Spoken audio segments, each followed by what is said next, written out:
Ya, Otoritas Jasa Keuangan mencatat bahwa penyaluran kredit perbankan mulai tumbuh kembali semakin positif dan kredit tumbuh 1,53% pada bulan Juli 2020. Ini lebih tinggi dibandingkan 1,49% yang terjadi di Juni 2020. Perekonomian menggeliat pasca pelonggaran pembatasan aktivitas dan pembatasan sosial dalam upaya mencegah meluasnya penyebaran COVID-19. Ini antara lain terefleksi dari fungsi intermediasi perbankan yang masih bisa tumbuh di tengah kondisi ekonomi yang belum sehat sepenuhnya. Otoritas Jasa Keuangan mencatat penyaluran kredit sebesar Rp5.536,17 triliun per Juli, tumbuh 1,53%, lebih tinggi dari 1,49% di Juni. Dana pihak ketiga mencapai Rp6.308,13 triliun, tumbuh 8,53%. Tingkat non-performing loan growth sedikit lebih tinggi dibanding Juni, yaitu 3,22% di Juli. Sementara NPL net sedikit membaik, berada di 1,12%. Perbaikan juga terlihat di rasio kecukupan modal bank umum konvensional yang berada di 23,1%. Loan to deposit ratio 87,76%. Rasio aset likuid terhadap non-core deposit 139,87% per 26 Agustus, sementara posisi devisa neto 1,99%. Pertumbuhan kredit yang lebih tinggi lagi bahkan dicatatkan oleh Bank Pembangunan Daerah yang mencapai 8,23%. Ini lebih tinggi dari pertumbuhan kredit Himbara yang sebesar 3,36%. Penempatan dana pemerintah disinyalir akan mampu semakin menggerakkan kredit serta mendorong perekonomian. Tim Liputan, Berita 1. Ya, seiring dengan pertumbuhan kredit yang meningkat, dana pihak ketiga juga tumbuh lebih tinggi di bulan Juli. Nah, apakah peningkatan kredit yang secara angka belum terlalu signifikan dibandingkan bulan sebelumnya ini memang mengindikasikan bahwa ekonomi telah menggeliat? Apakah ini bisa menjadi modal dalam menopang ekonomi Indonesia yang makin dekat ke jurang resesi? Kita akan membahasnya bersama dengan staf ahli Otoritas Jasa Keuangan Rian Kirianto dan juga Kepala Ekonom BCA David Sumual yang telah bergabung bersama kami secara telekonferensi. Saya akan menyapa dulu dua narasumber saya, Pak Rian Kirianto dan juga Mas David Sumual. Terima kasih sudah bergabung bersama kami. Baik ya, selamat sore. Saya melihat pertumbuhan kredit 1,53% terjadi peningkatan begitu di bulan Juli 2020. Nah, apa arti angka pertumbuhan ini, Pak Rian? Apakah ini memang kecenderungannya bank kita sudah lebih tumbuh lagi kreditnya karena cenderungnya bank di Indonesia ini lebih defensif begitu dibandingkan bank-bank di negara lain? Pak Rian Kirianto, silakan. Oke, terima kasih, Hobi.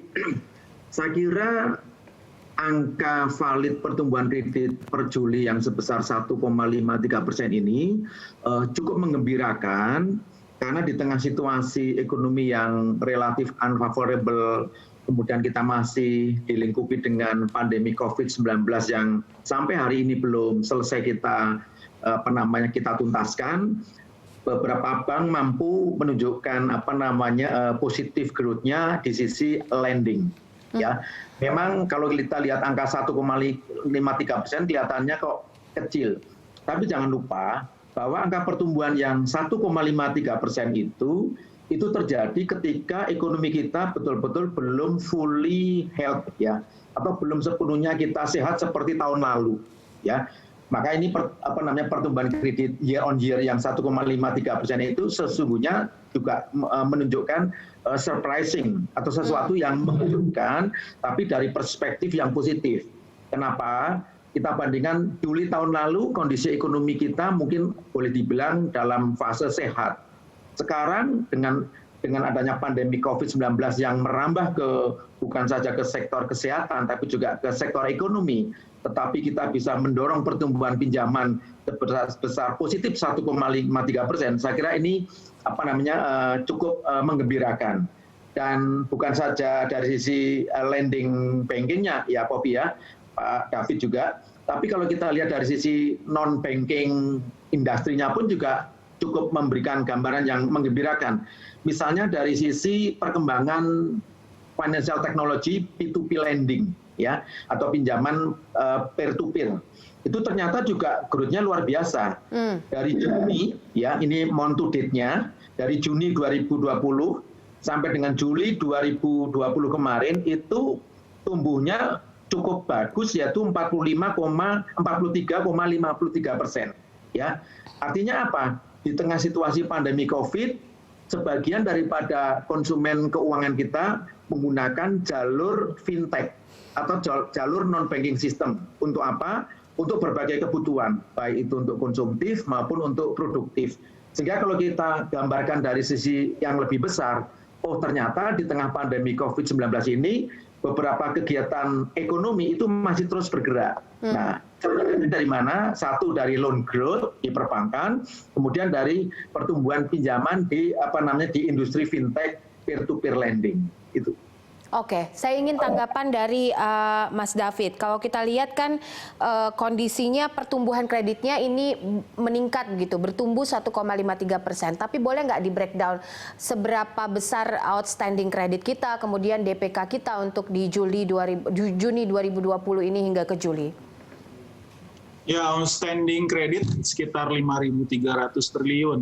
Kalau misalnya kita bandingkan memang kenaikannya marginal ya, hanya dari 1,49 ke 1,53, artinya kan 0,04%-an ya kenaikannya kalau dilihat secara marginal ya. Tapi memang ini menjanjikan ya, paling tidak setelah relaksasi PSBB kalau kita lihat trennya dari bulan Mei, itu Mei memang bottomnya ya. Jadi kalau kita lihat transaksi lewat big data itu kurang lebih sekitar 20% lah dropnya ya. Overall transaksi ataupun aktivitas ekonomi lah secara keseluruhan. Nah, tidak heran memang di kuartal 2 itu memang pertumbuhan ekonomi kita single digit. Walaupun single digit dibandingkan yang lain kan double digit kebanyakan yang negara-negara tetangga kita minusnya. Kita 5,3%. Nah, mulai Juni, Juli itu sebenarnya ada perbaikan ya. Dan harapan ini berlanjut ke Agustus, walaupun saya lihat ada sedikit flattening ya di Agustus ini. Nanti mungkin kita bisa bahas lebih dalam. Tapi sejauh ini kita lihat ini menjanjikan dan memang ini paling tidak refleksi daripada kondisi ekonomi yang membaik dan juga stimulus pemerintah ya yang pegang peranan kunci untuk menutup output gap ini yang sekarang sedang terjadi ya, dan juga mencegah supaya tidak terjadi pemburukan ekonomi yang lebih lanjut begitu. Dan secara sektoral memang tadi juga seperti disampaikan juga permintaan kredit masih ada dan memang salah satunya juga ditopang oleh perbaikan harga komoditas ya. Kita lihat permintaan di daerah itu relatif lebih tinggi sebenarnya dibandingkan permintaan di Jawa misalnya. Dan ini terkait juga dengan perbaikan harga komoditas seperti tembaga, nikel, CPO ini terjadi rebound ya. Walaupun belum terlalu kuat, tapi paling tidak ini bisa menjadi sinyal perbaikan dari sisi ekonomi. Lalu juga kalau dilihat dari sisi permintaannya memang lebih besar ditopang memang dari kredit dari korporasi ya, korporasi besar untuk paling tidak 2 bulan terakhir. Nah, kita harapkan juga diikuti juga nanti oleh kredit komersil dan juga UKM ya. Jadi paling tidak mungkin ya ini juga akan sejalan dengan permintaan ya. Dari sisi permintaan bagaimana nih kondisinya? Apakah masyarakat semakin confidence dalam melakukan belanja?